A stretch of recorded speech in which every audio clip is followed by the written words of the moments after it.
Who and what is God? There is an old saying, image projects reality. When you think of the word God, what is the first thing that comes to your mind?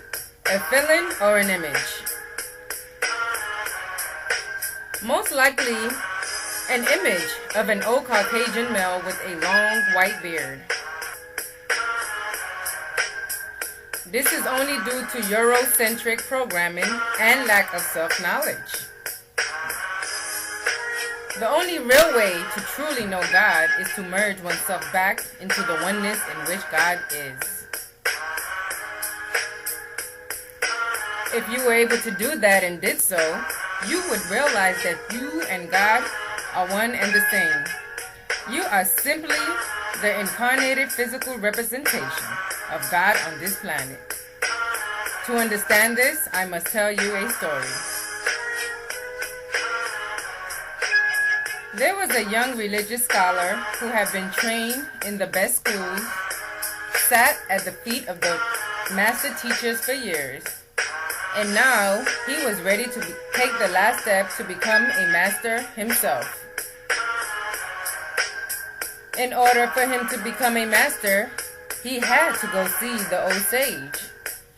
The old sage was one who did not care about money, possession, or social status. He lived on the old run-down beach. So the young scholar, having heard about the old sage, reluctantly went to see him. When he arrived, the old sage looked at him and said, "Look to your right and tell me, what do you see?" The scholar replied, "I see the infinite ocean." The sage said, "Very good. Now, look to your left. What do you see?" The scholar replied, "I see a pond of water separated from the infinite ocean." The sage told the scholar to put the pond back into the ocean. The young scholar was incensed at such a request and refused. The old sage told him to leave. The young scholar, feeling very confused, sat down and contemplated his options. He decided to humble himself, went back to the sage and apologized.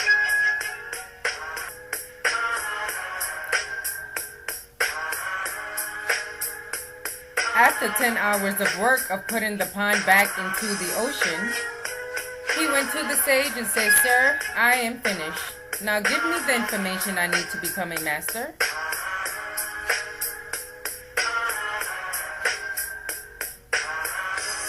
The old sage said to the young scholar, "Can you find the pound of water that you spent 10 hours of work putting back into the ocean?" The scholar replied, "No, that would be impossible. They are made of the same stuff." The sage said, "Well done. Now you are ready to become a master."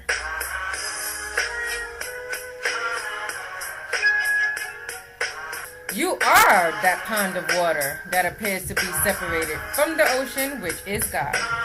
If God made the infinite universe, it only stands to reason that God would be outside of the universe. From this understanding, we get what your ancient ancestors called the subjective and the objective realms. To understand this, I must tell you another story.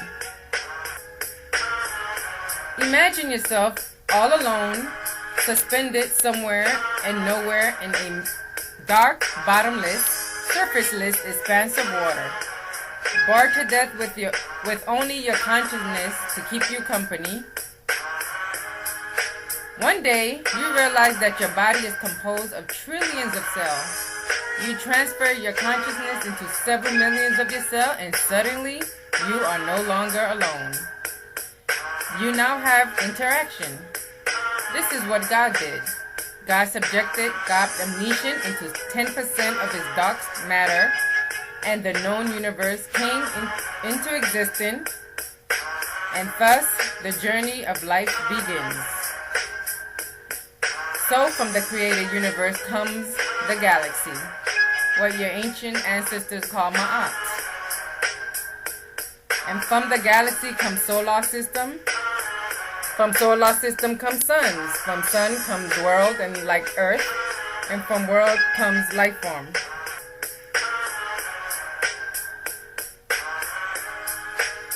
So God made the fishes of the sea,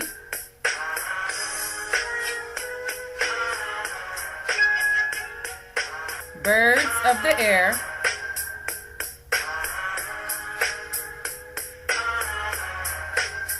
and land animal of all kinds.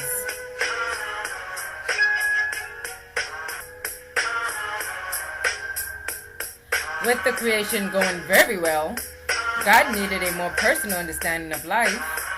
So once again, God subjected his consciousness into a body of flesh, creating the black man and the black woman, the father and mother of planet Earth.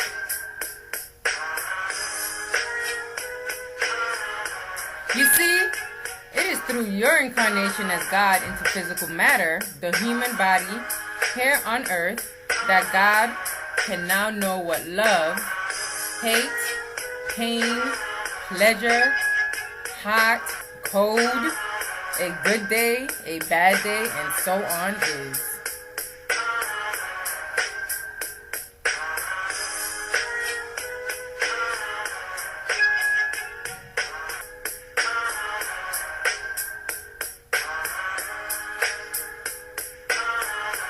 You, the black woman and black man, are the only gods walking around on this planet.